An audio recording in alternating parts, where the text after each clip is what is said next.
दोस्तों नमस्कार। दोस्तों अगर आपका बचत बैंक खाता यानी सेविंग्स अकाउंट देश के प्राइवेट बैंक एचडीएफसी बैंक में है तो इस एपिसोड को आप अंत तक देखिए।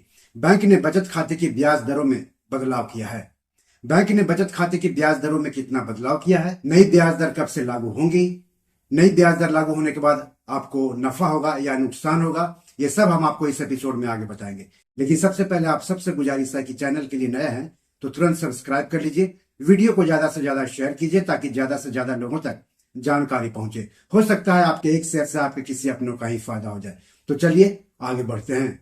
तो भारतीय रिजर्व बैंक यानी आरबीआई द्वारा रेपो रेट में कटौती के बाद एचडीएफसी बैंक ने बचत खातों यानी सेविंग्स अकाउंट पर ब्याज दर में 25 बेसिस पॉइंट यानी 0.25% की कटौती कर दी है। अब बैंक 50 लाख रुपए तक के बैलेंस पर हर साल 3% की जगह 2.75% ब्याज देगा और 50 लाख से ज्यादा के बैलेंस पर 3.5% की जगह 3.25% हर साल ब्याज देगा। एचडीएफसी बैंक के इस फैसले के पीछे फंड की लागत कम करना और मार्जिन को बनाए रखना प्रमुख है। नई दरें 12 अप्रैल से लागू हो गई हैं। तो मान लिया कि आपका 1 लाख रुपया बैलेंस है तो अब कितना मिलेगा ब्याज और पहले कितना मिलता था।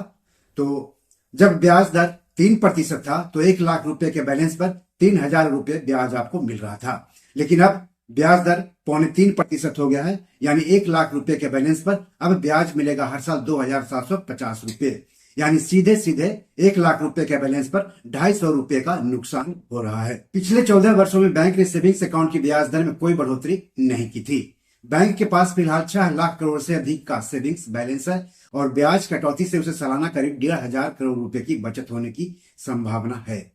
आरबीआई द्वारा रेपो रेट में कटौती के बाद दूसरे बैंक भी एफडी या आरडी या बचत खाते की ब्याज दर घटा रहे हैं। एचडीएफसी बैंक ने 1 अप्रैल से कुछ चुनिंदा एफडी की ब्याज दरों में 35 से 40 बेसिस पॉइंट की कटौती की है। यस बैंक ने एफडी दरों में 25 बेसिस पॉइंट की कटौती की है।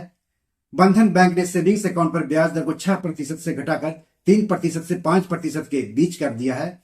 बजाज फाइनेंस ने भी लंबी अवधि की एफडी पर ब्याज घटाया है। बैंक ऑफ इंडिया ने अपनी 400 दिनों वाली विशेष एफडी योजना को बंद कर दिया है। आइए अब जान लेते हैं कि अभी बचत खाते में कहां पर सबसे ज्यादा ब्याज आपको मिलेगा।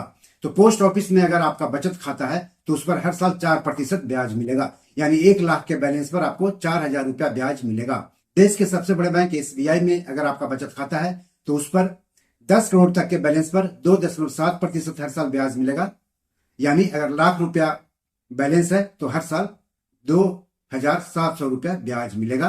पीएनबी पर 2.7% ब्याज मिलेगा 10 लाख रुपए तक के बैलेंस पर। आईसीआईसीआई बैंक में 50 लाख रुपए तक के बैलेंस पर 3% और 50 लाख से ज्यादा के बैलेंस पर 3.5% ब्याज मिलेगा बचत खाते पर हर साल। बैंक ऑफ बड़ौदा में 1 लाख रुपए तक के बैलेंस पर 2.75%, जबकि 1 लाख से 10 करोड़ तक के बैलेंस पर 2.75% वार्षिक ब्याज मिलेगा। केनरा बैंक में अगर आपका बचत खाता है तो 50 लाख रुपए तक के बैलेंस पर हर साल 2.90% ब्याज और 50 लाख से 5 करोड़ रुपए तक के बैलेंस पर भी 2.90% वार्षिक ब्याज मिलेगा।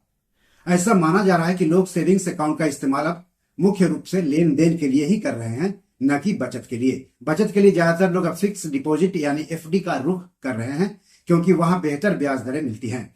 इससे बैंकों की कम लागत वाली जमा में गिरावट आ रही है। अगर अभी तक आपने किसी बैंक या पोस्ट ऑफिस में खाता नहीं खुलवाया है तो जरूर खुलवा लें। बचत खाते के क्या क्या फायदे हैं, बचत खाता कहां और कैसे खुलवाएंगे, बचत खाता खुलवाने के क्या क्या दस्तावेज लगते हैं, ये सब आगे जानिए। सबसे पहले बचत खाता के फायदे जान लेते हैं। पहला, आप अपने पास जो राशि बचाते हैं उसे आप सुरक्षित बैंक में रख सकते हैं। दूसरा, जरूरत पड़ने पर बैंक में रखे पैसों का अलग अलग कामों में इस्तेमाल कर सकते हैं। तीसरा, किसी सामान के लेन देन, फीस, टैक्स के निजी भुगतान में बचत खाता फायदेमंद होता है। चौथा, बैंक में रखे पैसों पर ब्याज मिलता है। हर साल बचत खाते में मिलने वाले कुछ ब्याज पर टैक्स नहीं लगता है। कई बैंक बुजुर्गों, बच्चों, महिलाओं को ज्यादा ब्याज भी देते हैं।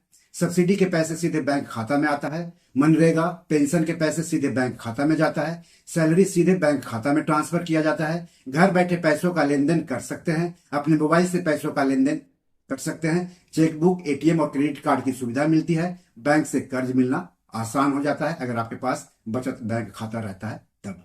बैंक अकाउंट का फायदा तो आपने जान लिया। जाहिर है सोच रहे हो कि कैसे खुलवाएं बैंक खाता। तो एकदम आसान है। चलिए हम आपको स्टेप बाय स्टेप इसकी जानकारी दे देते हैं। तो सबसे पहले तय कर लें कि खाता आपको कहाँ खुलवाना है, सरकारी बैंक में या प्राइवेट बैंक में, पेमेंट बैंक में या फिर स्मॉल फाइनेंस बैंक में।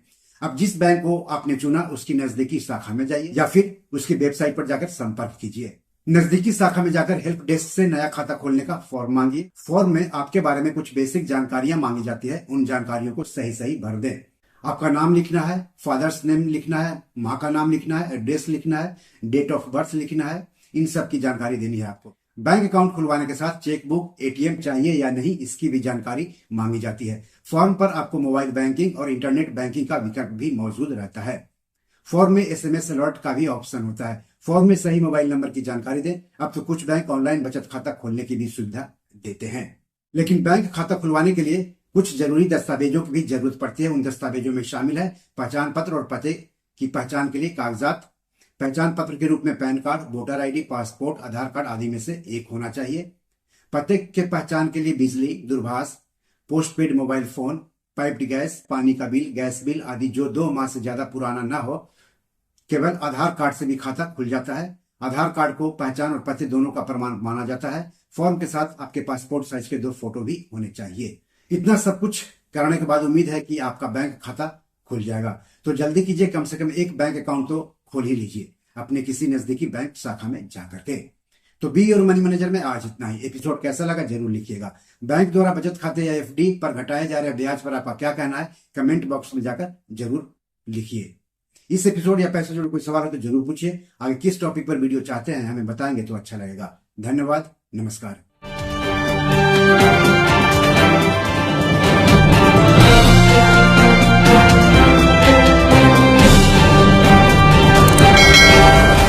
दोस्तों, ये मेरी 7 किताब है जो कि amazon.com पर पब्लिश है। आप इसे डाउनलोड करके पढ़ सकते हैं।